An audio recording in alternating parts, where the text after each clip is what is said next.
la naissance du film est quand même due à cette deuxième invitée qui est Marie-Christine Beck, qui est l'anesthésiste que vous allez voir dans le film, qui est un peu à l'origine de ce film parce qu'elle, elle a lu le livre de Pascal Chabot, philosophe belge également, et qui a écrit un livre sur le burn-out Global Burn-out. Et donc ça l'a tellement chamboulé et elle a mis ça en relation avec ce qu'elle vit, ce qu'elle a vécu dans cet hôpital Saint-Louis, pour ne pas le nommer, qui est ici à Paris 10e. Et elle l'a fait venir dans l'hôpital. Et ensuite, Pascal Chabot s'est mis en relation avec ce réalisateur, qui est son ami, Jérôme Lemaire. Il a écrit le scénario et les deux ont travaillé ensemble sur le film. Mais il faut dire à l'honneur de Jérôme Lemaire, c'est qu'il s'est vraiment immergé dans ce bloc opératoire où ça se passe, le service qu'il a pris comme exemple de ce burn-out et où ça n'allait plus du tout. Alors, il s'est immergé là-dedans. La première année, je crois que même 2 ans, il n'a fait qu'écrire. Il a pris des notes.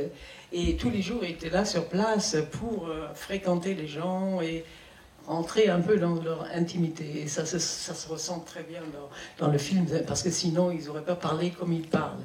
Vous allez voir ça. Et puis, la troisième invitée est Sabrina Exeri, qui, elle passe les serpillères dans la salle opératoire au lieu de faire son travail d'aide-soignante. Elle est aide-soignante pour lequel elle est formée. Non, elle passe les serpillères parce qu'aujourd'hui c'est le morcellement des tâches, c'est la course à la performance qui veut tout ça et des algorithmes qui dominent notre vie parce qu'il faut être rentable, il faut au profit de l'hôpital et non pas au profit des malades qui sont à soigner. Alors on pousse les gens au bord du burn-out. Mais tout cela, on va en discuter tout à l'heure avec nos 3 invités qui viennent après. La projection, je vous souhaite une bonne projection. Merci. Bonsoir à toutes et bonsoir à tous d'abord. Non, mais je pense que le film parle de lui-même, qu'en même temps c'est vraiment une métaphore du problème que l'on rencontre dans les différents métiers. Je pense que le plus simple, c'est que Sabrina et Marie-Christine interviennent, et puis vous posez des questions, et puis on a des choses à se dire, on verra bien ce qu'on a à se dire. On le saura comme il sera. Moi, ce que je voudrais savoir, d'abord de la part de Marie-Christine Beck, et de Sabrina aussi, qu'est-ce qu'a donné votre idée, la boîte à questions et à suggestions, et qu'est-ce qui a donné l'audit aussi, parce que ça, c'était quand même pas piqué dans le ton. Hein. Donc voilà. Alors, effectivement, c'est la question qu'on pose. Il est allumé. Oui, c'est la question qu'on pose qu'a donné, faut le mettre là. Donné la boîte à idées. Donc la boîte à idées, vous imaginez pas. Enfin, nous n'avons pas de baguette magique. Je travaille toujours à l'assistance publique hôpitaux de Paris et je continue à travailler et les conditions évoluent, bougent et les changements sont lents, difficiles, compliqués. On pourra en parler, mais que c'est ensemble qu'on peut avancer. Enfin, vraiment, on doit être pas acteur dans un film. Hein. D'ailleurs, on n'est pas acteur dans ce film. On est un peu comme chacun ici et comme vous tous, et que c'est collectivement qu'on doit avancer.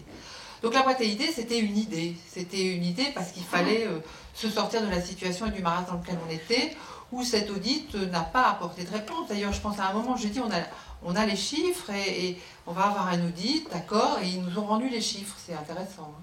Et on le sait, les audits n'aident pas forcément. Et d'ailleurs, tout le monde était bien en peine. En fait, c'est pas un western, ce film. Il n'y a pas des bons et il n'y a pas des mauvais. On est tous dans le même bateau. Et je pense pas que ce soit le Titanic non plus, parce que le Titanic, il a coulé. Et nous, enfin là, moi, j'étais au bloc opératoire encore ce matin, encore tout à l'heure. Donc, en fait, on travaille tous. Et en plus, qui plus est, on est dans des hôpitaux, on a des indicateurs de performance. Hein.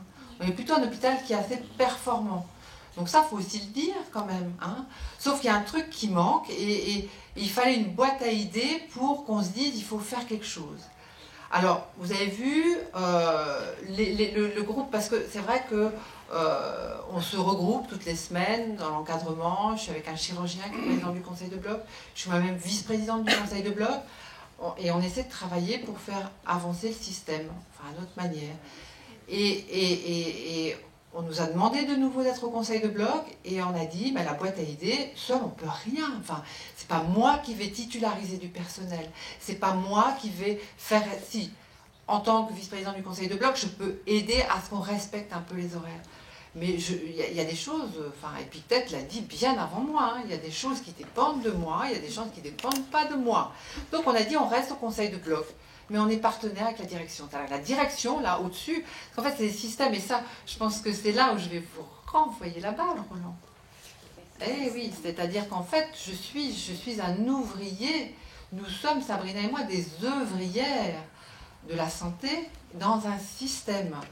Et ce système, je vais dire, à moins que je sois complètement anarchiste, et j'ai envie de le faire sauter, c'est quand même, je suis citoyen aussi, hein, donc je suis une citoyenne, et la fonction publique, je suis anesthésiste réanimateur, ça a un sens, hein, c'est-à-dire que je suis anesthésiste réanimateur dans la fonction publique hospitalière. Pour moi, c'est un geste, mon métier, comme pour Sabrina d'ailleurs, on est militant, on a envie que la santé publique, que l'hôpital public soit pérenne, et c'est vraiment un discours qui se doit d'être citoyen. Donc la boîte à idées, mon idée, ça a été de dire, d'accord, je veux bien rester, ok, au conseil de bloc, mais la direction, là-haut, tu viens regarder et tu viens être partenaire tous les mardis, bon, ils ont dit tous les 15 jours, hein, parce que c'est compliqué, mais enfin, tu viens, et puis voilà. Alors nous, on a un problème là, eh bien, toi, tu as les cordons de la bourse, parce que vous pourrez nous en parler, je vais vite vous repasser le micro. Donc maintenant, on est partenaire avec la direction, mais sur le terrain. Parce qu'en fait, on pourra écrire des milliers de livres, on pourra faire des débats, hein. C'est sur le terrain que ça se passe. Et c'est être acteur sur le terrain et partenaire ensemble. Aujourd'hui, l'hôpital, c'est une entreprise, vous allez en parler un petit peu mieux que moi, je pense. Aujourd'hui, c'est ça, c'est un paradigme actuel, hein. Je suis un rouage, nous sommes des rouages, c'est-à-dire que pour qu'effectivement, il peut y avoir des interventions qui se fassent, si Sabrina, elle fait, enfin d'ailleurs Sabrina, je pourrais le dire, elle y est plus, mais si l'aide-soignant, il ne fait pas son boulot, moi je pourrais me rouler par terre, hein, je ne pourrais pas endormir le malade. Donc c'est vraiment une chaîne humaine. Je pense que l'œil de Jérôme Lemaire est extraordinaire, extraordinaire. Pourquoi ? Parce qu'il fait de ce film une métaphore du travail dans nos sociétés, bien au-delà du bloc opératoire. En fait, ça parle à certains, ça ne parle pas à d'autres. C'est normal, on est pluriel, il y a des gens qui ne comprennent pas. Martin Hirsch, il n'a pas forcément compris le film. Mais c'est pas grave, c'est pas grave. Je suis pas partie, moi, je suis toujours au bloc de Saint-Louis, je suis toujours vice-présidente du conseil de bloc. Ça veut dire que le système n'éjecte pas tout le monde, accepte quand même peut-être le regard. Je sais qu'il y a des choses qui se passent. Parfois, il faut être modeste dans les avancées. Les victoires, elles sont parfois extrêmement modestes. Et c'est parfois les plus grandes. Mais je crois que j'ai assez parlé. Aidez-moi, Monsieur Gori, parce qu'on se rencontre aujourd'hui et je pense que moi, j'ai lu vos ouvrages, ou certains de vos ouvrages. Vous m'avez aidé dans cette réflexion. Ce film est une réflexion construite, puisque c'est à la lecture du livre de Pascal Chabot, Global Burnout, que je vous conseille. D'ailleurs, il est venu, je pense... Oui, j'ai dit que vous êtes en fait l'instigatrice un peu du film, cause de burn-out, du burn-out. En fait, en gros, je vous le fais très court, hein, le bouquin de Pascal Chabot, le burn-out, c'est une maladie de système dans une société où tout s'accélère. Et en fait, cette accélération, elle génère donc de la souffrance pour le travailleur dans quelque spécialité qu'il soit, métier qu'il soit. Et en fait, c'est principalement les métiers du soin, de l'enseignement, on le voit, hein, qui cassent, les juristes aussi. Enfin, je pense que là, vous avez plus de data que moi. Et donc, c'est une réflexion qu'on doit avoir sur, j'allais dire, le progrès utile et j'allais dire, en fait, cette part d'humanité, cette part subtile qui doit nous faire avancer. On doit travailler sur cette part subtile d'humanité dans nos systèmes de travail. Alors, je n'ai pas la réponse à toutes les questions. La seule chose que je peux vous dire, c'est que c'est un partenariat beaucoup plus rapproché avec la direction, toujours aussi cash que dans ce que vous avez vu dans le film. Voilà, ça ne marche pas à tous les coups, mais on avance. Juste encore un hommage à Jérôme Lemaire, le réalisateur, avec son regard slow. Oui. 4 ans, je vous ai dit, 4 ans il a mis pour faire le film, et je trouve que c'est les 4 années vraiment mises à profit pour tout le monde, pour nous, pour le regarder. Vraiment, je suis en admiration de ce film. On l'a découvert ensemble avec Christian à Paris Science, donc en avant-première de chez Arte, et chapeau. Je vous passe le micro. Bon, Sabrina, vous ne voulez pas intervenir avant moi? Non, là pour l'instant. Bon, je crois que le film, je l'ai dit, parle pour les mœurs. Hein, parce que quand Marie-Christine dit « nous sommes des ouvrières », mais c'est merveilleux qu'il y ait encore des ouvriers dans un système qui vise à la prolétarisation généralisée de tous les professionnels. Donc, en gros, vous êtes ouvrière, mais vous restituez une dimension, oui, on a écrit un bouquin pour s'amuser avec des copains, avec les joueurs de jazz, c'est Bernard Dumas qui est connu, Charles Sylvestre qui est journaliste, qui s'appelle Manifeste des ouvriers, où ce que l'on dit c'est que face justement à une recomposition de nos métiers en vue de nous transformer en chaîne de production professionnelle, que ce soit le soin, que ce soit l'enseignement, que ce soit les décisions de justice, que ce soit les informations, etc., c'est important qu'on puisse échapper à ce système-là, parce que c'est un système qui confisque nos possibilités de penser. Vous disiez que c'était la vitesse. Il y a une phrase de Jean-François Lyotard, philosophe que j'aime beaucoup, qui dit que dans un univers où le succès est de gagner du temps, penser n'a qu'un défaut, mais incorrigible, d'en faire perdre. C'est-à-dire que tous les protocoles à la con qu'on nous impose, si vous voulez, que ce soit la tarification à l'activité, ou que ce soit les évaluations, parce qu'il y a aussi une quantification. Marx l'avait dit. Marx avait dit quelque chose d'absolument extraordinaire. Il avait dit, lorsque finalement l'impérialisme n'aura plus d'espace à occuper, il lui faudra gagner sur le temps. C'est-à-dire que la vitesse sera, à ce moment-là, l'indice quantitatif qui permettra la production de plus-value. Alors, pour aller vite et pour faire simple, parce que Britt sait que je suis très bavard, et pour en faire vite et pour faire simple, moi je trouve fantastique au niveau du film de montrer un certain nombre de choses. La première chose, c'est la contradiction entre une logique managériale. Je vous ai amené quelques phrases de Guy Valenciennes qui a fait un rapport sur la réforme des hôpitaux dès 2008 où il dit, en gros, il faut que ce soit une entreprise. Il ne dit pas c'est malgré tout une entreprise, il dit il faut que ce soit une entreprise, il faut que ce soit une chaîne de production de soins, il faut que ce soit managé comme dans les entreprises, il faut qu'on détermine les mêmes indicateurs, donc en gros c'est 2008. Alors avant il y avait Larcher. Larcher aussi avait fait un rapport sur la réforme des établissements hospitaliers. Monsieur Larcher, vous le savez, la rondeur du sénateur fait que c'était moins brutal. Chez Guy Valenciennes, c'est très brutal, c'est-à-dire il s'agit véritablement d'éliminer les syndicats, il le dit, hein, et il s'agit de transformer effectivement des soignants, des praticiens hospitaliers, des professionnels, en ouvriers d'une chaîne de production tout à fait standardisée. Et pour gagner du temps, eh ben, il s'agit effectivement de faire vite. Donc c'est pas simplement la vitesse telle qu'elle est posée, c'est en gros que la vitesse permet justement une espèce d'assujettissement des professionnels aux chaînes de production.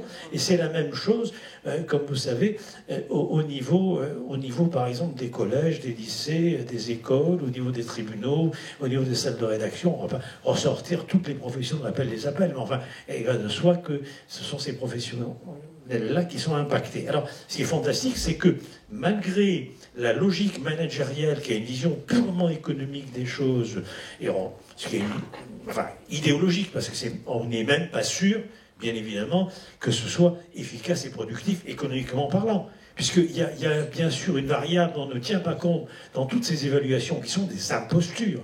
vous prenez le classement de Shanghai, ou que vous prenez la tarification accréditée, ce sont des impostures, si vous voulez, et quelque chose dont on ne tient pas compte, c'est le prix que l'on paye en humain, c'est-à-dire en burn-out, bien sûr, en dépression, bien sûr, en absentéisme, en suicide, ou encore en violence. On voit bien d'ailleurs dans le film comment les contraintes du dispositif institutionnel produisent des conflits interpersonnels. C'est connu, ça. Vous savez, les premiers qui ont travaillé sur justement la conséquence de la violence de la machine sur l'homme, que vous prenez Gunther Anders ou bien d'autres, ils montrent bien qu'en gros, cette violence de la machine sur l'homme, ben, l'homme, il va ou bien la retourner, il ne va pas casser la machine, enfin, même si les cailloux l'ont fait, ils vont la retourner contre eux-mêmes, ou bien contre les autres. Donc et donc, c'est ça, je ne vais pas être trop bavard, mais c'est un point important. Et si vous voulez, ce qui est absolument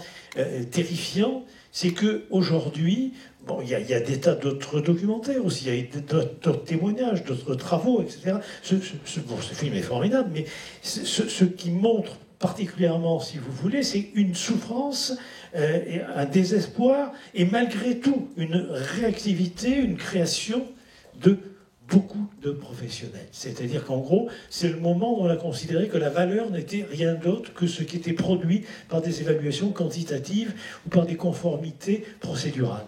Et là, c'est ce point-là. Et si vous voulez...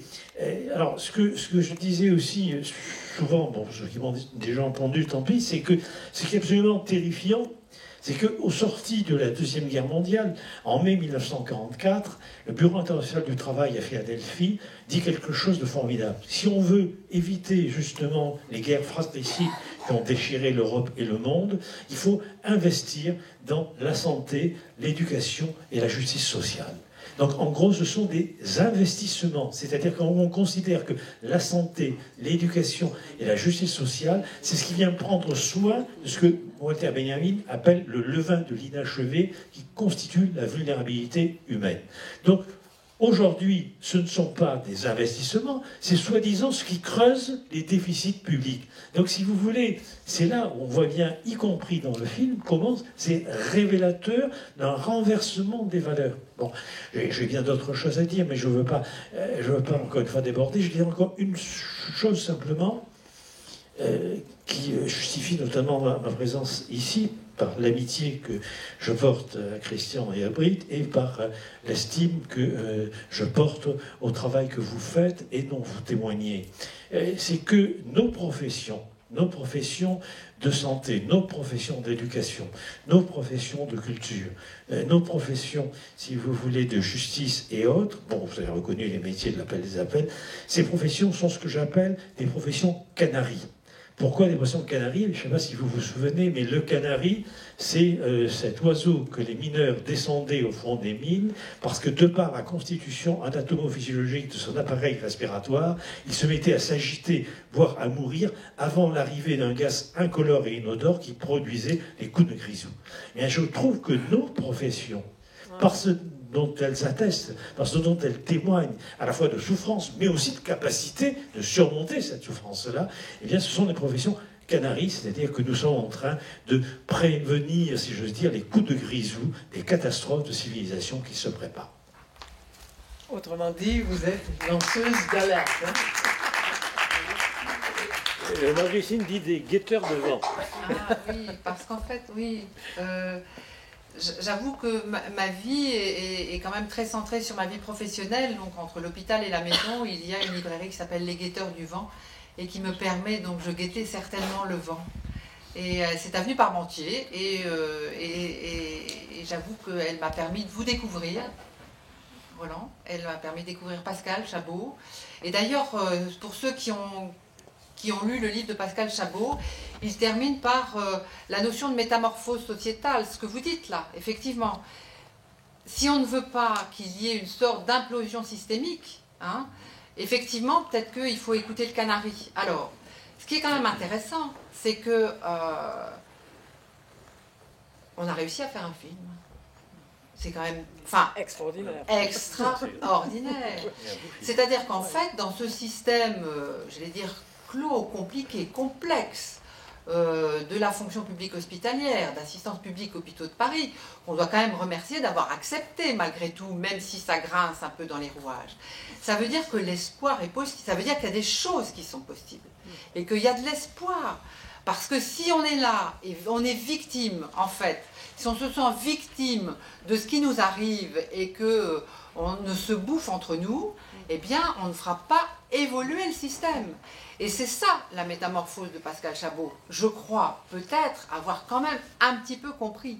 C'est qu'il faut qu'on se mette à évoluer, à participer à cette métamorphose, à inventer, à innover de nouvelles organisations de soins. Alors, on parle beaucoup de la T2A qui a fait beaucoup de mal.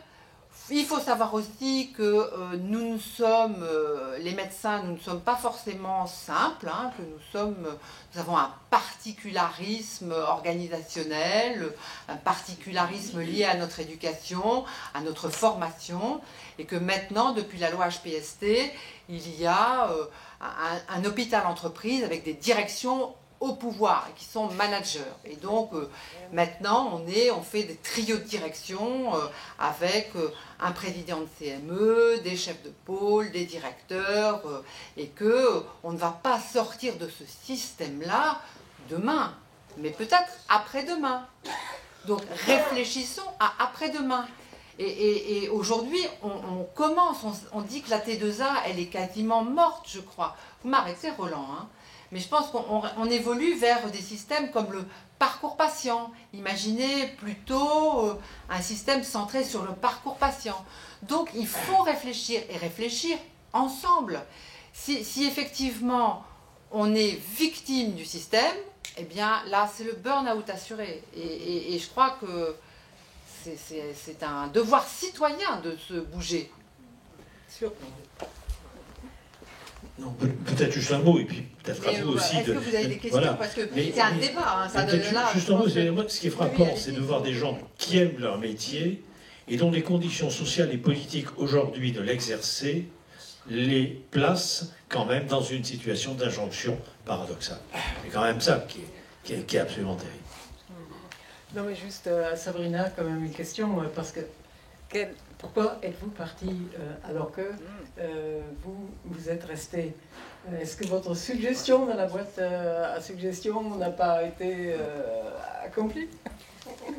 Alors, moi, je suis partie parce que j'ai eu des problèmes de santé liés à des produits qu'on utilisait au bloc opératoire, donc j'ai dû quitter le bloc. Donc, je suis toujours à l'hôpital, mais plus au bloc opératoire. Voilà. Et c'est vrai qu'en partant, on se rend compte que le métier, en tout cas d'aide-soignante, je ne l'exerçais pas vraiment au bloc opératoire. Et ça, on le voyait. Voilà. Et c'est vrai que ça m'a fait du bien de partir, parce que là où je suis actuellement, je fais mon métier d'aide-soignante et je suis en relation avec le patient. Voilà. Bravo. Merci. Donc, monsieur? Oui. Moi, je voulais d'abord dire que, enfin, effectivement, c'est la deuxième fois que je vois le documentaire. Je trouve qu'il est magnifiquement bien fait, parce que, en étant pratiquement uniquement descriptif, il montre les choses. Le micro devant la bouche. Voilà, on est happé par ce qui se passe. Ah oui, ça marche. Par ce qui se passe dans ce bloc. Gardez-le comme ça. Bon. Alors, je voudrais quand même dire une chose. Je suis psychosociologue et j'ai consacré un certain nombre d'années de ma vie à ce métier du consultant en entreprise. Et j'ai pratiquement honte de le dire quand je vois ce qui est fait dans ce film. Bon, donc je connais très bien le métier. Pour ma part, à cause de lourdes insatisfactions sur les aspects méthodologiques, j'ai travaillé pendant des années sur une façon, il faut vraiment le mettre proche, hein. Oui, oui. Il faut presque l'avaler. Tout le monde veut entendre. Bon, donc j'ai travaillé sur de nouvelles façons d'intervenir dans les institutions, et en particulier, parce que c'est ça qui me tenait à cœur, en remettant l'humain au cœur de ces entreprises et de ces projets. Donc Et je pense que c'est alors, simplement, et là je témoigne de mon expérience, ces gens-là ne savent absolument pas. Hein. Ils savent absolument pas. Ils savent faire des tableaux. Voilà. Donc, en plus, on parle d'audit. Or, si, je pense, M. Gori, que vous avez une certaine attention aux mots, en tant que psychanalyste, mais audit, c'est audit comptable, comme par hasard. Bien sûr. Moi, j'ai jamais fait d'audit en tant que consultant. Je fais des diagnostics de situation, et puis j'ai imaginé une thérapeutique. Mais c'est pas moi qui donnais les solutions, j'accompagnais les gens pour qu'ils les trouvent eux-mêmes. Voilà. Mais c'est un métier qui est sans doute en émergence aujourd'hui, mais la plupart des grands cabinets sont des imposteurs. Absolument. Ce sont des suppôts du régime, du libéralisme tel qu'on le connaît aujourd'hui. Encore que libéralisme, là serait important de savoir ce qu'on veut dire par là, parce qu'ils sont en fait les faiseurs de la domination de l'homme par des tas de techniques qui sont fort connues et qui peuvent pousser vers des choses qui sont épouvantables. Hein. Et bon, on finit par se demander finalement, au train où on va, s'il sera dans quelque temps encore permis d'avoir des sentiments. La machine est tellement oppressante qu'on ne voit vraiment pas pourquoi on s'embarrasserait avec des hommes qui ont des sentiments. C'est invraisemblable cette histoire. C'est bien pour ça qu'on le remplace de plus en plus par des machines. Voilà. Les robots à l'hôpital. Des robots, voilà. Donc, voilà. En ligne directe derrière vous. Ça m'apparaît important, une importance capitale, que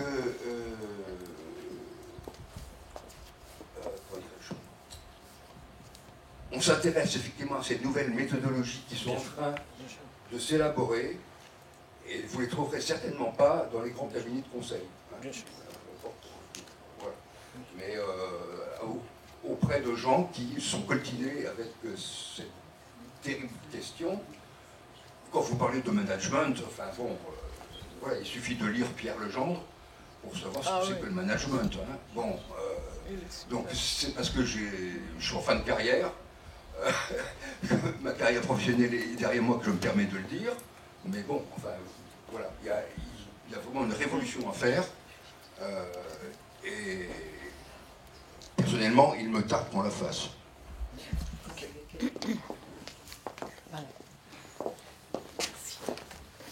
Allez-y. Oui, je voulais poser une question concernant justement ce qui se passe à la fin du film.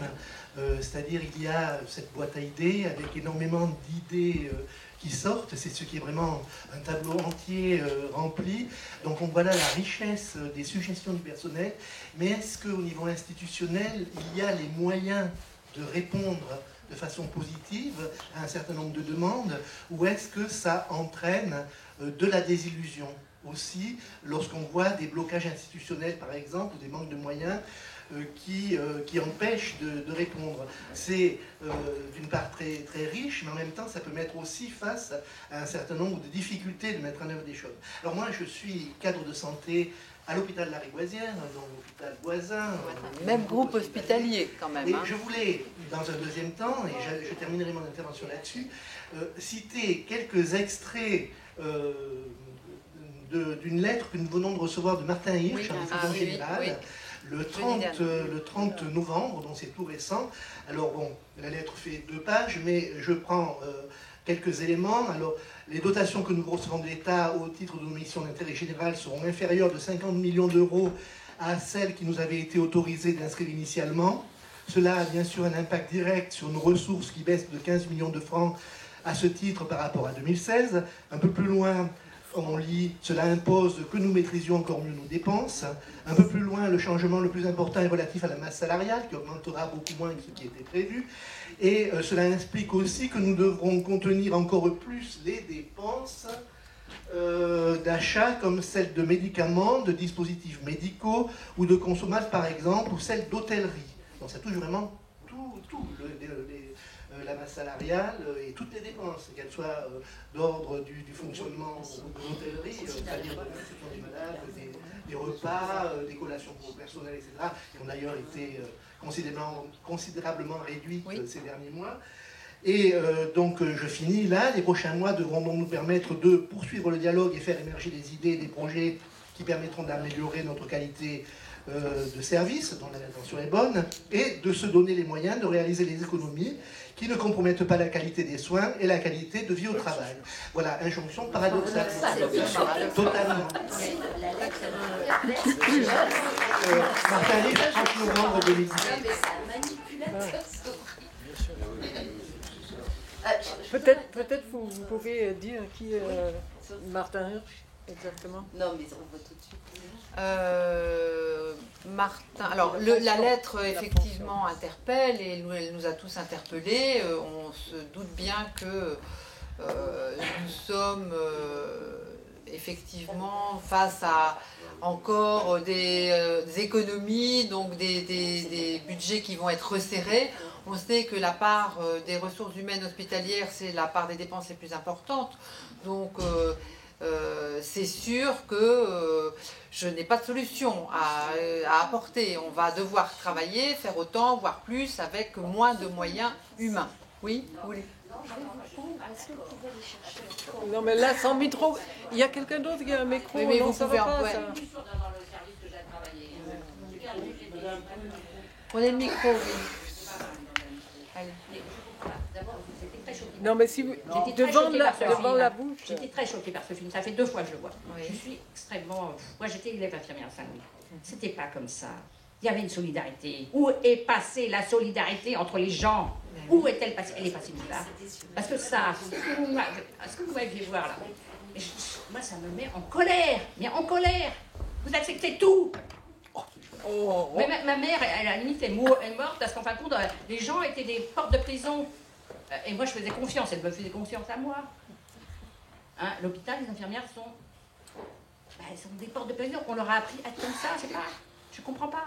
Nous, on n'était pas comme ça. Évidemment, on était trop le patient avant tout le temps, le patient, tout le temps. On n'avait pas d'existence, d'accord. Mais ce que je vois maintenant, c'est quoi ça? Qu'est-ce qui s'est passé?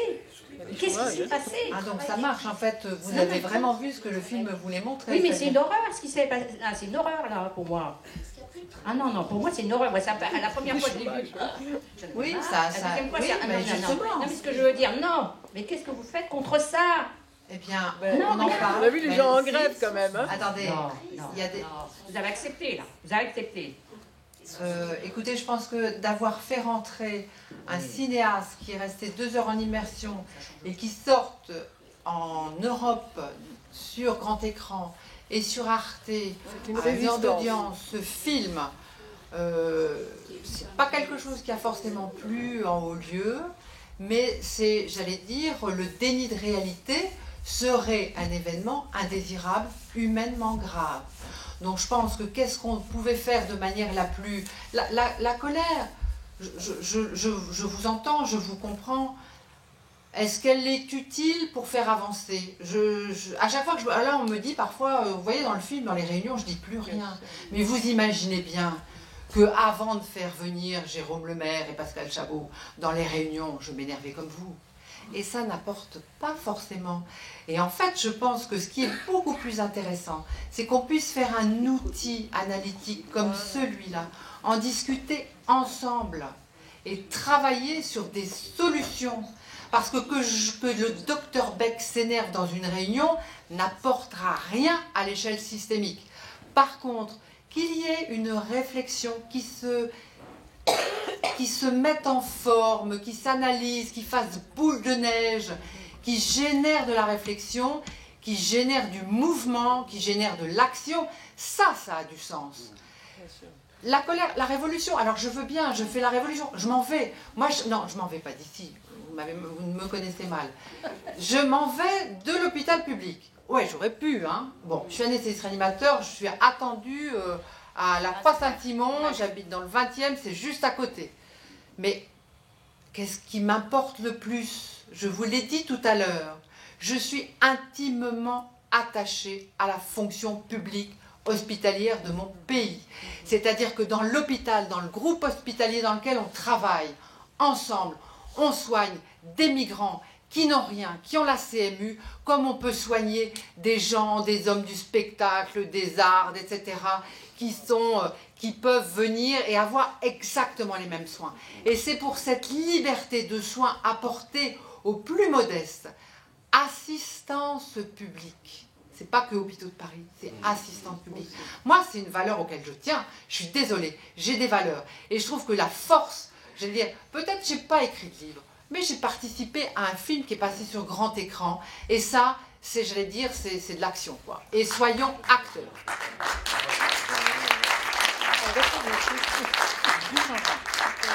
Je voudrais dire un mot parce que je pense que votre colère mérite qu'on la prenne en considération. D'accord, Vraiment. Et donc ça me paraît extrêmement important. Alors après, je crois qu'il n'y a pas de bonne manière standardisée de se révolter. Chacun a la sienne, et chacun a la sienne à un moment donné, c'est-à-dire dans sa propre histoire et dans une histoire collective.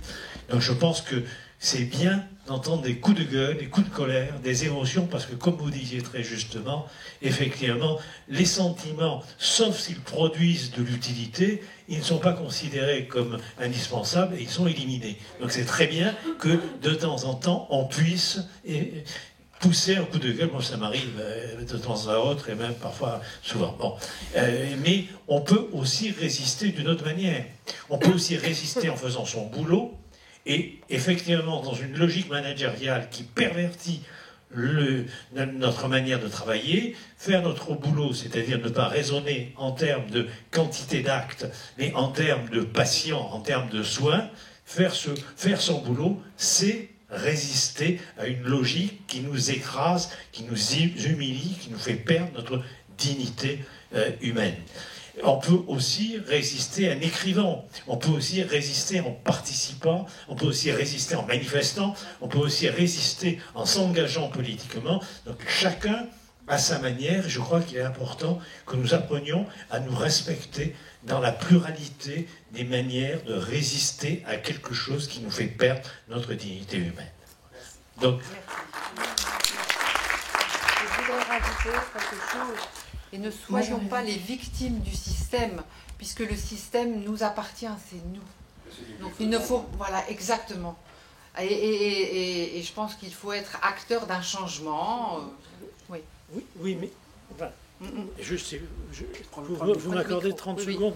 Non, juste par rapport à ce que vous disiez, c'est très important. Moi, j'ai connu la psychosociologie à la grande époque, où ce qui était important, c'était l'humain. Or, aujourd'hui, nous sommes dans un système de taylorisation généralisée. Qu'est-ce que dit Taylor en 1911 dans son Organisation scientifique du travail? Il dit jusqu'ici, c'était l'homme qui était au centre de tout, maintenant ce sera le système. Et bien, effectivement, la manière de résister, c'est de remettre l'homme au centre de tout et pas le système, parce que les audits dont vous parlez, c'est plus les psychosociologues, c'est des gens qui sortent des écoles de commerce, c'est des gens qui sortent des écoles de finance, c'est des gens qui ont une autre vision économique du métier et qui ne visent qu'à une seule chose, c'est en nous transformant purement et simplement en termites produisant collectivement quelque chose. Donc, c'est vous, ce dont vous avez témoigné aussi, c'est de la souffrance aujourd'hui des psychologues sociaux et des psychosociologues qui intervenaient dans des institutions et qui prenaient en charge, en soin et qui accompagnaient les équipes. Et aujourd'hui, on les remplace, entre guillemets, par des gens qui taylorisent justement le système. Donc vous avez aussi témoigné, si j'ose dire, de ce que peut être révélé dans le film, c'est-à-dire la brutalisation des rapports sociaux dans l'exercice du métier, de gens qui aiment leur métier, mais dont on est pris des moyens de l'exercer convenablement.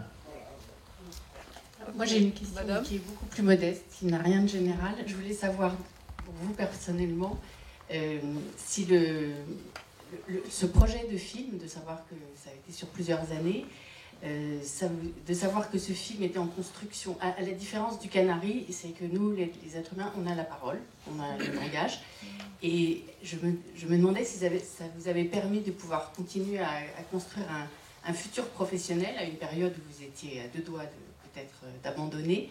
Et si ce projet de savoir que cette parole qui était non anesthésiée mais pourrait peut-être sortir hors les murs du bloc opératoire, est-ce que ça a pu mobiliser l'équipe et permettre de développer quelque chose autour d'une parole qui permet de construire, quoi.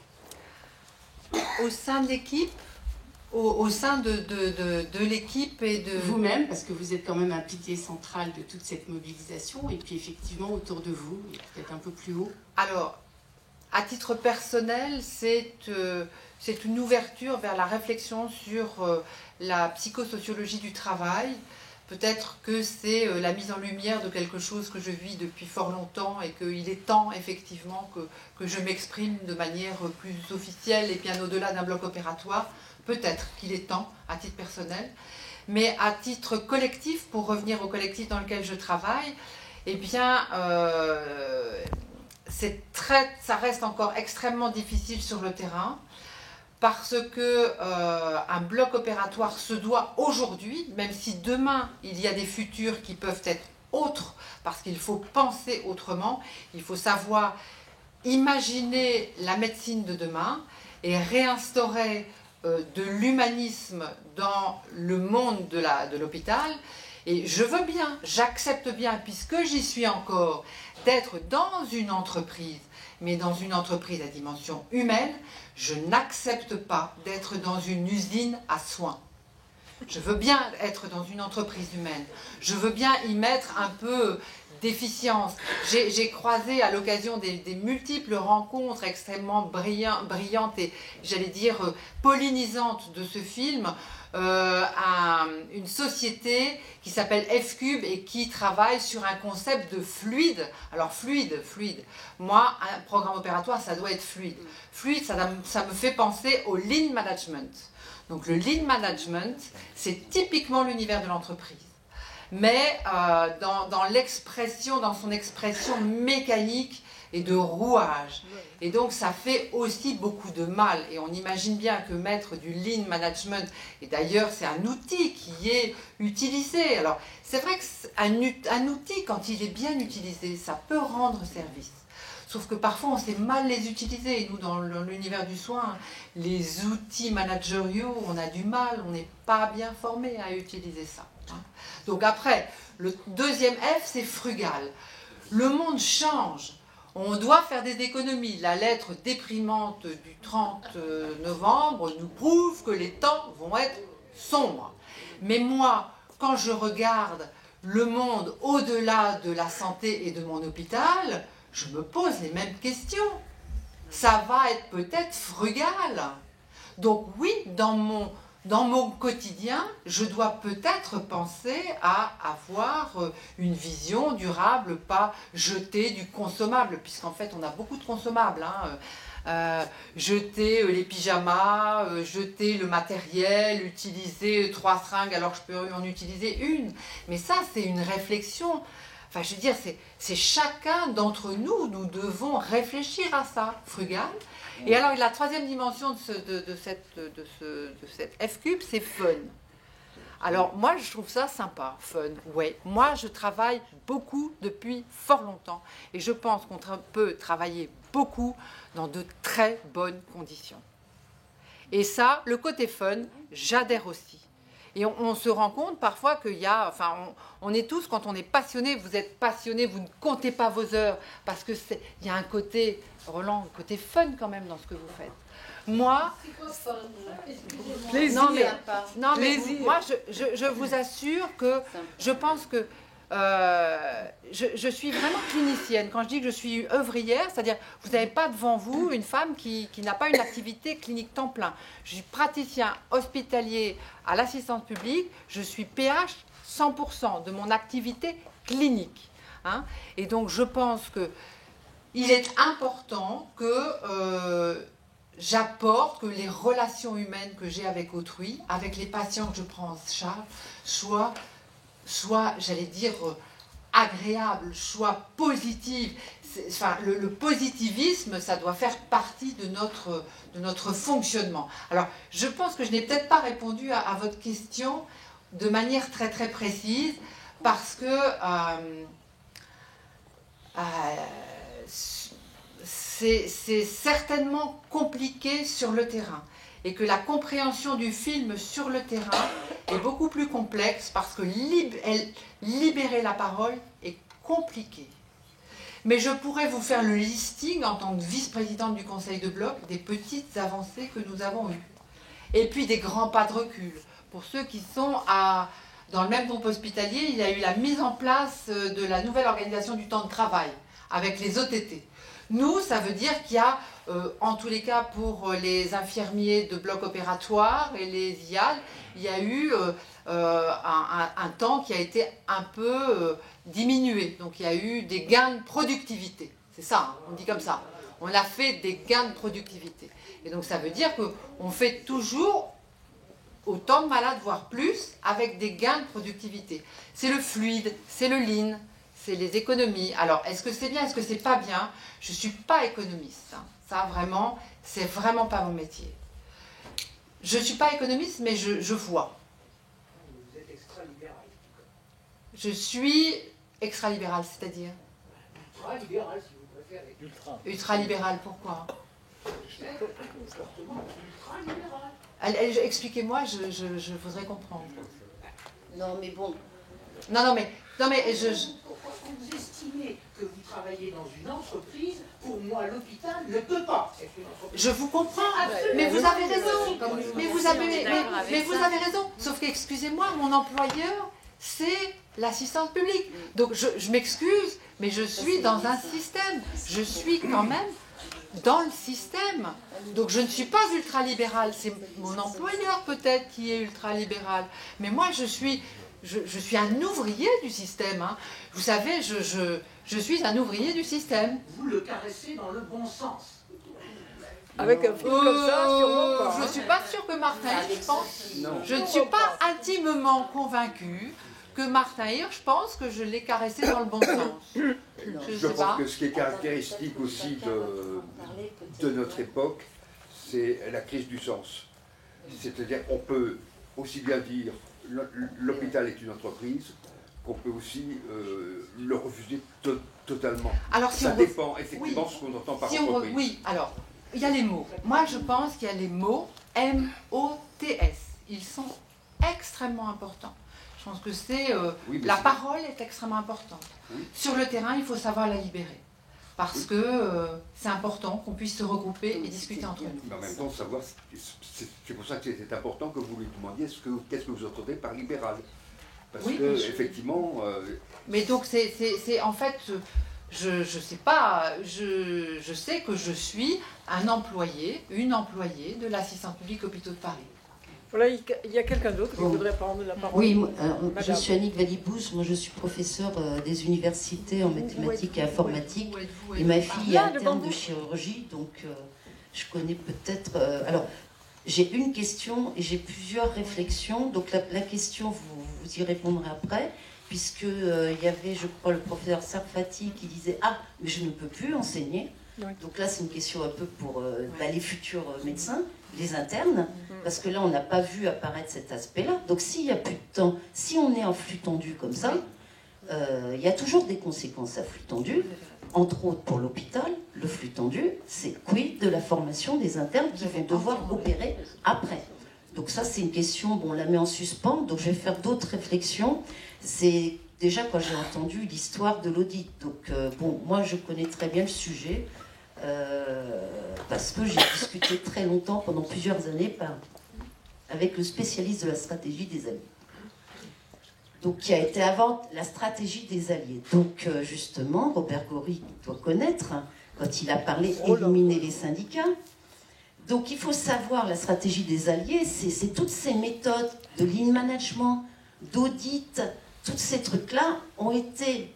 C'est des inventions créatives qui ont été inventées chez Bossard Frères, le cabinet international qui maintenant n'existe plus, dans les années 80, les méthodes de projet, etc. Et c'est eux qui ont inventé la stratégie des alliés, c'est-à-dire quand vous avez un syndicat, vous avez des syndicats face à vous, il faut trouver le syndicat allié. Enfin, je ne vous donnerai pas le nom au niveau national, vous l'avez compris. C'est le syndicat qui, lui, va accompagner les réformes avec qui on peut parler. Et tous les syndicats qui s'opposent non mais eux, on ne peut pas parler avec eux, c'est pas possible. C'est aussi la méthode qui est utilisée pour fermer les gares d'ailleurs. On fait venir 2 agents d'une officine, on utilise cette méthode.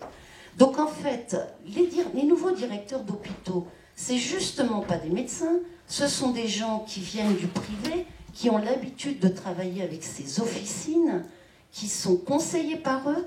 Et effectivement, quand ils disent, bon, on va faire un audit, moi j'étais morte de rire, je connaissais le résultat, j'ai pas vu le film. J'étais sûre, c'est des gens qui sont conseillers en lean management, donc quand l'audit arrive, ça va sûrement pas être fait pour régler vos problèmes humains, quoique il y en a qui se reconvertissent après avoir fait ce sale travail dans le burn-out, etc. Comme ça, ils continuent à gagner de l'argent. Et ils sont spécialisés dans la stratégie des alliés, c'est-à-dire ils vont toujours vous dire que la personne qui râle, etc. Non, non, non, mais il faut l'isoler, il vaut mieux parler avec un tel, parce qu'un tel, on peut parler, bien, en fait, avec un tel, on arrive à faire ce qu'on veut. Donc tout ça, c'est un tout. Et pourquoi j'ai ri aussi? Parce qu'il y a eu un audit à l'INRIA. C'est l'Institut National de Recherche en Informatique et Automatique. Et je me souviens d'un jury de thèse où il y avait une amie DR de l'INRIA qui était morte de rire. Parce que les gens de l'audit sont arrivés, et il y en a un qui croyait que P6, c'est un quartier de Paris. Donc c'est l'université Paris 6, quoi, avec qui travaille l'INRIA. Et c'était à ce niveau-là, c'est-à-dire ils sont nuls, c'est des gens qui n'ont pas tellement de formation, ils savent faire, pour le lean management, etc., les méthodes matricielles pour optimiser, ils ont leur petit logiciel, mais c'est des gens très très médiocres, hein. Faut pas... Et donc voilà, l'INRIA, ils ont eu ça. Alors maintenant, effectivement, vous avez effectivement, comme pour la recherche, maintenant on nous demande de produire comme si, par exemple, en maths, l'idée allait venir comme ça, de faire des projets pour savoir quel théorème on va trouver. Évidemment, on le sait déjà avant de faire le projet. Donc tout est absurde. Comme j'avais dit aussi un conseil scientifique de mon université, parce qu'il y avait de moins en moins de bourses de recherche, et c'est ce que vous avez dit tout à l'heure, on ne peut pas reprocher aux gens de ne pas faire ce qu'ils aiment faire en ne leur donnant pas le moyen de le faire. Parce qu'on demande aux gens d'encadrer des doctorants et on ne leur donne pas les moyens d'encadrer ces doctorants. Et sur leur dossier, on leur dit « Ah ben vous n'avez pas encadré beaucoup de doctorants. » Bah oui, mais j'ai pas l'argent.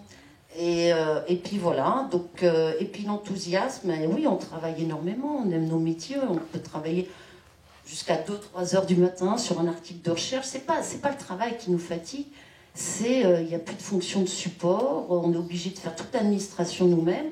J'imagine que c'est pareil pour vous, nous on est obligé de demander les polis, prendre un chariot, aller chercher nos polis, enfin bon. Et en plus en travaillant jusqu'à 2 heures du matin, et voilà. Donc, et puis voilà, la question de la formation des internes reste, j'ai essayé de parler vite.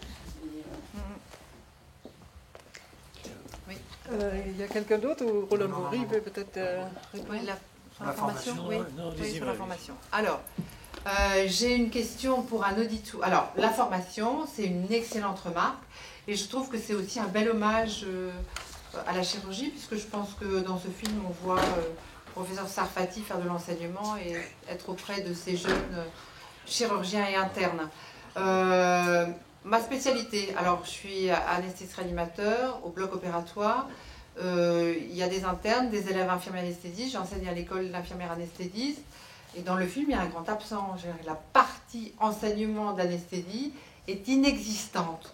Donc effectivement, à chaque fois que l'on revoit et que l'on revisite dans les centres hospitalo-universitaires ou dans d'autres systèmes de travail, donc les temps de travail et l'organisation du travail, dans les systèmes formateurs, cette dimension-là, et il y a, vous oubliez aussi, virgule, la formation continue des professionnels. Oui. La formation continue des professionnels, qui devient de plus en plus difficile à organiser. De plus en plus difficile à organiser. Ça, c'était pour la question formation. Est-ce que... En fait, c'est la même boîte. Oui. Alors, j'ai juste une remarque par rapport justement au système d'organisation, parce qu'effectivement, il faut que nous nous en sortions. Donc, il y a quand même des pistes de réflexion, et on en parlait tout à l'heure. Il y a des nouveaux paradigmes qui surgissent, avec l'équipe éventuellement de Frédéric Laloux qui travaille sur les nouvelles organisations et qui montre qu'il y a des entreprises dans l'univers du soin et dans l'univers de l'entreprise. Je pense qu'au Danemark, il y a des entreprises, c'est quand même des entreprises malgré tout, mais qui ne sont pas du tout ultralibérales, puisque les entreprises ultralibérales, elles sont sur un mode mécanique ou un mode rouge ou un mode noir. C'est les entreprises dites opales, qui sont plutôt sur de l'autogouvernance, où on retrouve cette dimension humaine. Donc c'est toutes ces nouvelles organisations managériales qui peuvent être des pistes de réflexion. Je sais que la fonction publique hospitalière n'est pas une entreprise sur ce mode-là et que les métamorphoses vont prendre du temps. Donc oui, il y a des économistes, des managers qui pensent autrement dans le monde et qu'il faut éventuellement s'inspirer d'eux. S'inspirer et bouger et on va y arriver, non? Parce que sinon... On est plus nombreux. Mais je tenais oui, juste à dire oui. une petite chose, parce que pour rebondir quand même en haut, parce que comme Roland Goury disait que c'est quand même, il faut reprendre. Il est très bien ce film, mais il y a quand même quelque chose qui m'a un peu embêtée, parce que c'est un film, on ne peut pas tout filmer, bien évidemment. Bien sûr, oui. Hein. Donc là c'est le régal, mais dans tous les domaines, dans tous les domaines, de toute façon, on voit un peu la même chose. Oui. Et dans les réunions, très souvent, que ça soit dans n'importe quel domaine, bien évidemment, il y a des audits, ils se parlent, mais quelque part, personne ne dit rien. Et très souvent, même, parce que moi je suis psychologue au chômage et rentre pour l'instant, je réfléchis et je préfère à la rigueur être... Voilà, je prends du recul parce que j'ai pas envie de tomber malade non plus, on est bien d'accord. Mais très souvent, quand je faisais des petits boulots, on me disait souvent « Mais Stéphanie, tais-toi, tu es là pour un salaire. » Donc dans les réunions, à chaque fois, je disais « Mais vous dites rien. Vous dites rien. » Je veux dire, parce que par moment, quand même, ces audits ou la directrice dit des choses et quelque part, personne. Bien sûr qu'il faut... Perdez pas le micro. Bien sûr que c'est collectivement. Et je suis entièrement d'accord avec vous. Mais sur le terrain, justement, qu'est-ce qui se passe? Tout le monde ferme sa bouche. Mais ce qui est intéressant, c'est qu'on a eu... Alors, je voudrais juste dire que il nous a filmés en mettant des gants, mais nous, on a laissé tomber les masques. On vous a montré, qu'on était muets, qu'on était baba, qu'on était anesthésiés pendant les réunions. Et effectivement, c'est quelque chose de remarquable, c'est-à-dire qu'il faut effectivement essayer de bouger, de changer cela. En fait, oui, bien sûr, Marie-Christine, elle parle et elle parlait et elle parle, mais en réunion, qu'est-ce que vous voulez qu'on dise en réunion? Et c'est un état de fait. Mais on a beaucoup reproché à ce film, le système a reproché de ne pas mettre en perspective. Qu'est-ce qu'on fait là? Ce que vous faites là, c'est de la mise en perspective. Vous êtes en train de dire, mais regardez, bougez, faites quelque chose. Et j'allais dire, la mise en perspective de ce film, qui est quand même un outil, je pense, sociologique, de sociologie du travail, c'est maintenant que les choses se mettent en place. Bien sûr, dans le film, on a envie de dire, mais Marie-Christine, pourquoi tu... Mais il y a des gens pendant les réunions qui peuvent envoyer des SMS en disant, pourquoi tu ne dis rien? Mais parce que vous imaginez bien que... Oui, bien sûr. Je vais arrêter, mais j'ai juste... Oui, allez-y, je vous en prie. J'ai beaucoup aimé le chirurgien... comment ça s'appelle, oui. Avec Sarfati. Qui n'a pas donné justement l'oxygène. Oui. Et justement, mais ça c'est quelque chose aussi à reprendre parce que c'est intéressant. Quelque part, elle était peut-être en victime, cette aide-soignante, mais en même temps, le médecin... Infirmière anesthésiste, c'était une infirmière Ah, anesthésiste. c'était une... Voilà, donc oui, qui lui demandait qu'elle n'avait pas fait son boulot, etc. Mais en même temps, c'est bien ce conflit, parce que quelque part, lui... Il a balancé ce qu'il avait envie, elle, aussi, pas, elle a eu le courage, cette fois, je pense, oui. Mais est-ce que ça a été repris, ça? Après, parce que ça, pas attentif, c'est normal, mais est-ce que ça a été repris entre vous? Est-ce que celle qui a pleuré, le chirurgien, mais juste tous les deux, quelque part, juste une parole? Est-ce que ça a été repris entre vous? En fait, quand se passe ce genre de choses, vous avez vu, on voit l'arrivée, et je trouve c'est magnifique, de la cadre qui est bienveillante derrière et qui vient. Et est-ce que vous vous souvenez plus de l'image? Moi, je l'ai vue quand même plusieurs fois. Et donc, il y a une cadre qui arrive et qui vient et qui tend la main comme ça et qui l'emmène. Et donc ça, c'était déjà une première, vraiment, déjà. Est-ce que les autres employés, parce que effectivement la cadre est arrivée. Voilà, donc ça c'est initialement. Et après, vous imaginez bien que quand il y a un conflit aigu entre des protagonistes, quels qu'ils soient, effectivement, il y a des débriefings qui se font, il y a des excuses qui se font, enfin c'est évident. Mais ça prend du temps, comme dans n'importe quelle société. Mais bien sûr que les cadres font leur travail. Voilà, enfin, je pense que vous pouvez confirmer de gestion de conflit. De gestion de conflit. La parole, c'est très important, que chacun puisse exprimer son point de vue. Personne n'avait tort dans cette non. Mais chacun avait un point de vue opposé à l'autre. Avec son regard, avec ses responsabilités. Pour bien éclaircir, et après je vais vous passer la parole, un bloc opératoire, donc il y a ces 14 salles d'op, c'est un système clos avec des vacations qui sont précises. Donc les chirurgiens, ils veulent opérer. Et donc ils n'utilisent pas notre l'outil qui normalement devrait réguler, ils ne veulent pas. Maintenant, je dirais 2-3 ans après, les choses changent quand même un peu, et heureusement. Et donc, j'utilise cette métaphore qui n'est pas la métaphore du canari, et c'est... Quand je ne suis pas contente, ça m'arrive, je dis, je suis dans un bocal de piranha qui se rétrécit. Donc voilà, dans un bocal, parce qu'effectivement, on est tous dans un univers clos. Et en fait, le chirurgien, il a envie de bien faire son travail, l'infirmière anesthésiste aussi, l'anesthésiste aussi. Et on a tous envie de faire notre travail, mais on en arrive à se bouffer les uns les autres. Et ça, c'est... Là, je voudrais dire quelque chose aussi, parce que ça m'a quand même frappé, le fait que... Mon Dieu, j'ai oublié ma question. Et que vous n'arrivez pas à... Non, j'ai oublié, ça va vous... Allez-y, ça va m'enlever. Bon, je voudrais dire quatre choses pour l'être. Bon, la première, c'est une question que je voudrais poser à Sabrina. Parce que Marie-Christine, je l'ai entendue sur ce point. Oui, Sabrina, allez. C'est-à-dire que quand j'ai écouté l'interview de Jérôme, il dit qu'au départ, il avait l'impression que les différents soignants, les différents praticiens étaient isolés. Et qu'à la fin du film, il avait affaire à un collectif. Donc, ma question, donc j'ai 4 choses à dire, je vous passerai le micro après, mais ma première question, c'est vous, en quoi est-ce que vous vous êtes senti intégré dans ce collectif à partir de la constitution du film? Parce que si c'est vrai, donc, ça veut dire que le film est une manière de résister à l'assujettissement et à l'isolement des individus voués à être appareillés par un système managérial, pour aller vite. Donc, bon. La deuxième chose, je voudrais quand même dire à Marie-Christine, c'est un petit point de désaccord en toute amitié, récent mais en toute amitié, c'est que je pense que l'hôpital n'est pas une entreprise et qu'il y a une volonté politique pour que ce soit une entreprise. Alors si vous voulez, mais je ne voudrais pas occuper mais j'ai toutes les phrases de Guy Valenciennes qui démontrent qu'il y a une volonté politique de transformer l'hôpital en entreprise.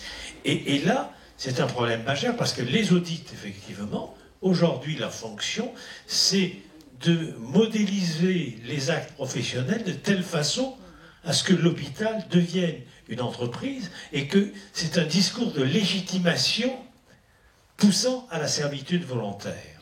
Donc, à partir de ce moment-là, c'est une conséquence. Et c'est le deuxième point de mon intervention. La conséquence, elle a été mise en évidence récemment par des chercheurs de l'université d'Oxford, qui ne sont pas des gauchistes terroristes, etc., sont des chercheurs de l'université d'Oxford qui ont montré que les mesures gestionnaires dans les hôpitaux anglais avaient produit la surmortalité de 30 000 personnes dans l'année 2015.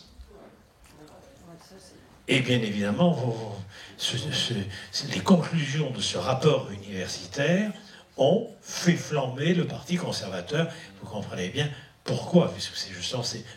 Donc je crois que pour répondre aussi à Madame qui parlait de général, je crois qu'il y a un combat à mener qui est à la fois global et local.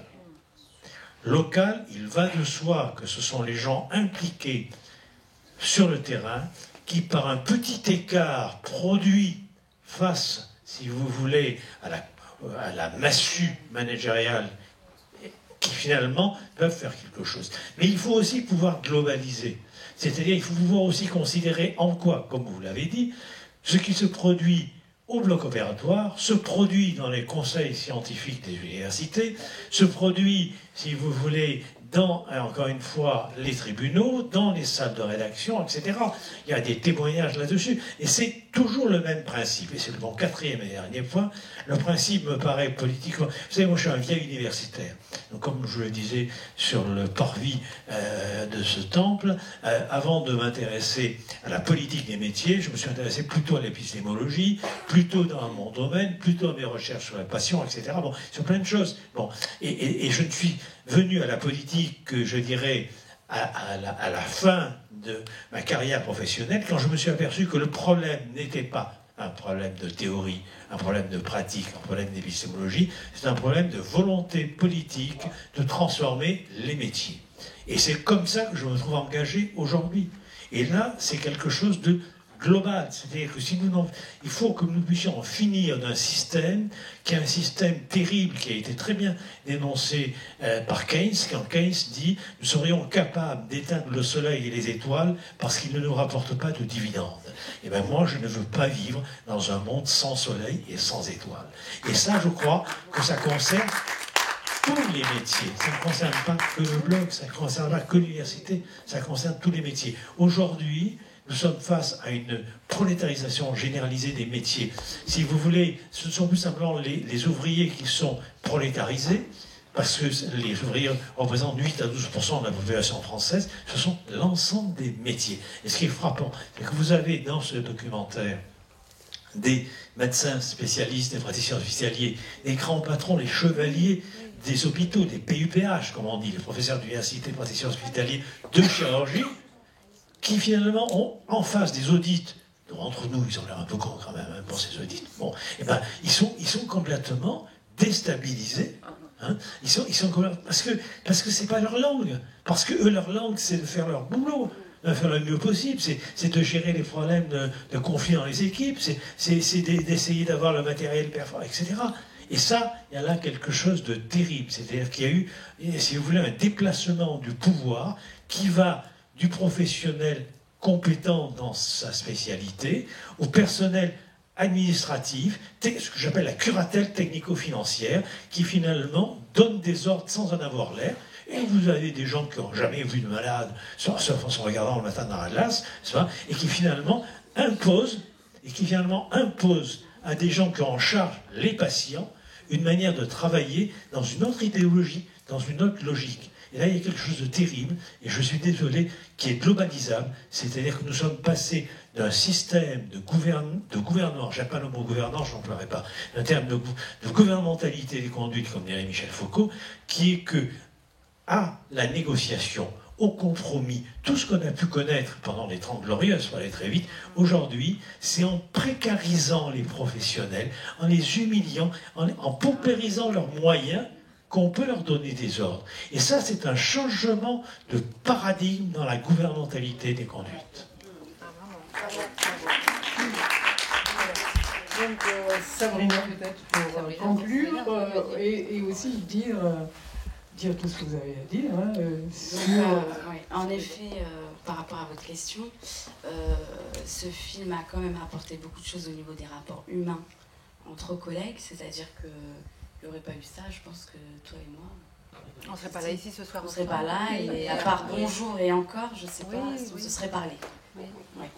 Et ça, c'est un peu à tous les niveaux, tous les métiers, et c'est vrai que c'est un endroit où on est nombreux, mais on se sent tellement seul. Voilà. Et j'espère que les choses vont changer. Dernière question, là-bas.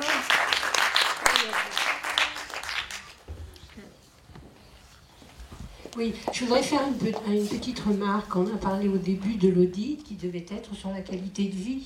la qualité de oui, alors en fait, comme vous l'avez dit précisément à un moment donné, personne n'en a parlé, mais il n'a nullement été question. Non, ça n'a été uniquement qu'une évaluation de la performance. Voilà, donc, donc vous en avez parlé, mais effectivement, donc on peut se poser la question de quel était l'intérêt de cet audit. Combien a-t-il coûté par ailleurs? 90 000 euros. Pardon, 90 000 euros. 90 000 euros pour un résultat qui est... Bon, voilà. Par ailleurs, j'ai oublié ce que je voulais dire, du coup, peut-être que oui, cet argent aurait été mieux utilisé dans peut-être stabiliser des postes, permettre un peu plus de personnel. Autre chose que je voulais dire qui me paraît très important, c'est que dans cette relation, on ne parle pas du patient. Et le patient, il a peut-être certainement son mot à dire, mais il a aussi la capacité de faire avancer les choses. Et que peut-être ce serait... Alors, je ne dis pas que ça ne se fait pas, je ne sais pas, hein, mais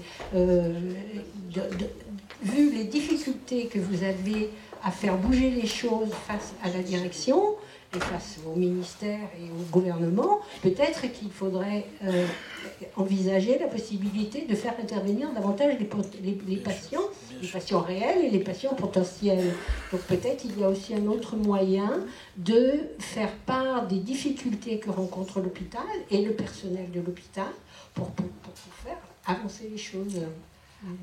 Alors, je peux répondre à l'échelle de ma spécialité comme à l'échelle, je dirais, de l'hôpital.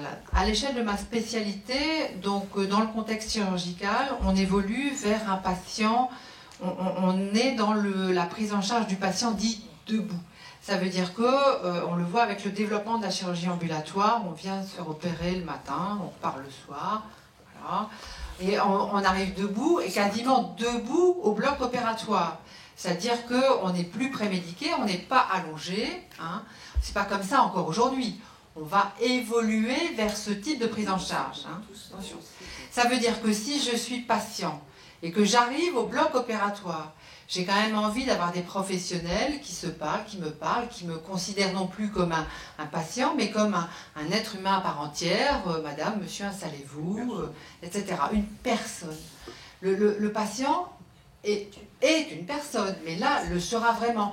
Il y a vraiment un changement de paradigme dans ce concept de chirurgie ambulatoire et de patient debout.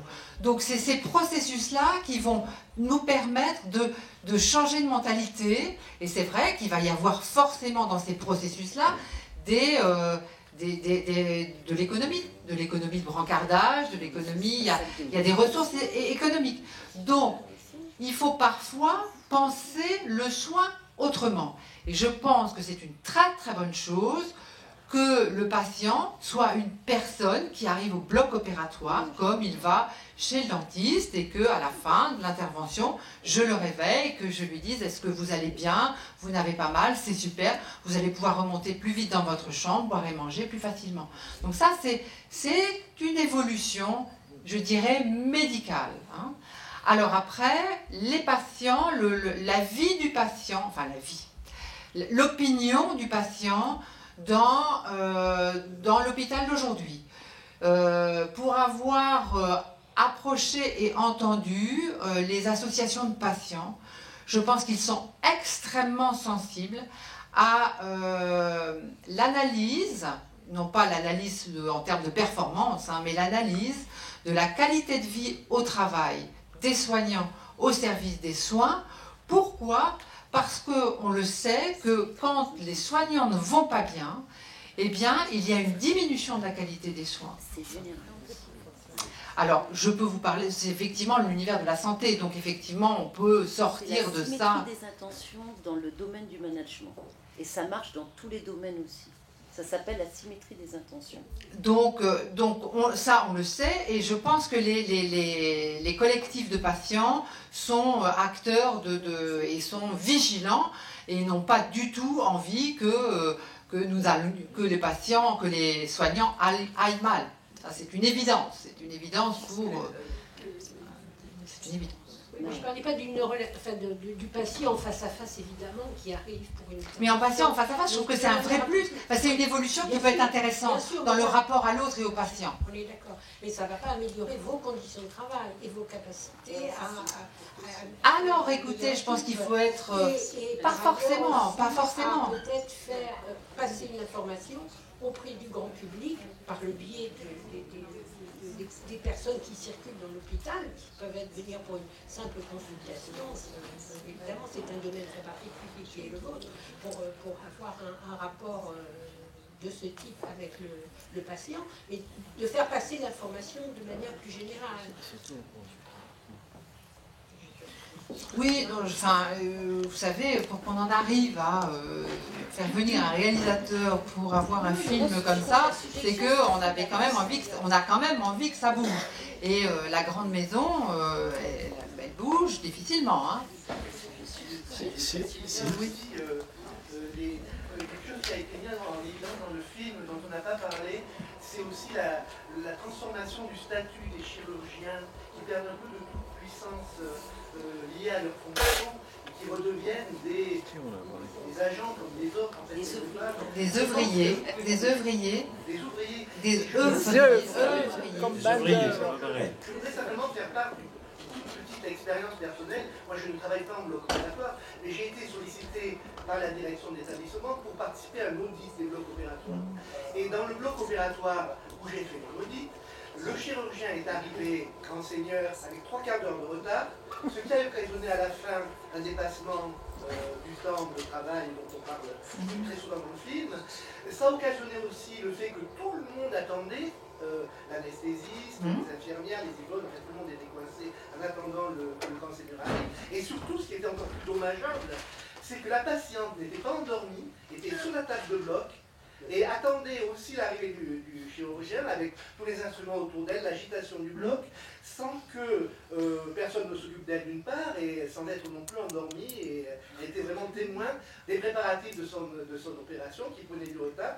Et je trouve que là aussi, il y a, alors sans remettre en cause tout ce qu'on a dit sur l'évolution du système, le fait que l'hôpital devient une entreprise, etc., je pense qu'il y a aussi des dysfonctionnements qui étaient liés au statut de certaines personnes, notamment au sein des blocs opératoires, enfin des petits, pas uniquement, mais un peu partout, vous voyez, et qu'il y a aussi une normalisation à faire à ce niveau-là, qui peut être bénéfique, y compris pour les patients. Donc voilà, une simple réflexion concernant l'évolution du statut, de leur statut, dont parlait certains. C'est-à-dire qu'effectivement, il faut qu'on soit tous centrés, mis en ordre de marche autour du patient, et c'est ce qui se passe quand même au quotidien. Alors si ça aboutit à une évolution où tout le monde se met en ordre de marche autour du patient, là on aura gagné quelque chose pour le patient aussi, et aussi pour le respect mutuel de chacun, et des tâches de chacun. Et ça peut avoir, je veux dire, c'est pour dire que cette évolution ne sera pas forcément que négative, une normalisation peut avoir aussi des effets positifs dans ce sens-là. Alors, peut-être deux dernières choses de mon côté en tout cas, par rapport à ce que vous dites. En gros, c'est vrai que les transformations qui ont été opérées dans les établissements, les institutions hospitalières, mais aussi universitaires et autres, ont mis un terme relatif aux systèmes féodaux. Mais c'est ce que disait Marx. On oublie souvent que Marx disait que le capitalisme avait apporté quelque chose de très positif en mettant fin justement aux féodalités, aux corporations, etc. Bon, il n'empêche qu'il faut quand même, pour Marx, détruire le capitalisme. Donc ce que je veux dire par là, c'est que la bureaucratie aujourd'hui, qui a mis un terme, si vous voulez, au sens hébérien du terme, quand je parle de bureaucratie, qui a mis un terme relatif aux systèmes féodaux, c'est évident, hein, mais ça ne veut pas dire pour autant que nous ne puissions pas nous remettre en cause une bureaucratie au système, au profit d'un système néolibéral. C'est le travail que vous citiez tout à l'heure de David Graeber, qui publie au lien équilibre comme moi d'ailleurs. Bon. La deuxième chose qui est essentielle, c'est, vous étiez tous les deux d'ailleurs au forum de libération sur le numérique. On voit bien comment la numérisation, la robotique et autres vont transformer complètement les métiers. la question est donc effectivement, également en termes de chirurgie ambulatoire et autres, on va, entre guillemets, gagner de l'argent, du temps, des ressources à partir du moment où il y a ce progrès, entre guillemets, technique. Toute la question, et elle est essentielle. Moi, je l'ai posée dans une interview avec un journaliste de Télérama en juillet 2017. Toute la question est de savoir qu'est-ce qu'on fait de ce temps gagné. Est-ce qu'on l'utilise pour produire du profit et donc accroître un peu plus le travail des salariés, puisqu'il y a du temps libéré, donc, voire moins les payer, puisque de toute façon, les robots font très bien le boulot, etc. Ou bien est-ce qu'on va se saisir de ce temps libéré, émancipé, pour le dire autrement, hein, non pas comme temps libre, c'est un truc épouvantable, ce temps libre, mais ce temps émancipé, ce temps libéré, pour faire autre chose. Et pour permettre, par exemple, que dans un service, les gens puissent se causer, puissent se parler, puissent échanger, et ne remplissent pas ces questionnaires à la con, qui sont, n'est-ce pas, des items qu'on va ensuite traiter statistiquement pour dire ce qu'il faut faire. Donc c'est ça qui est important. De la même manière, on ne va pas casser les machines numériques, on ne va pas casser les machines, on ne va pas casser tout ce qui est technique.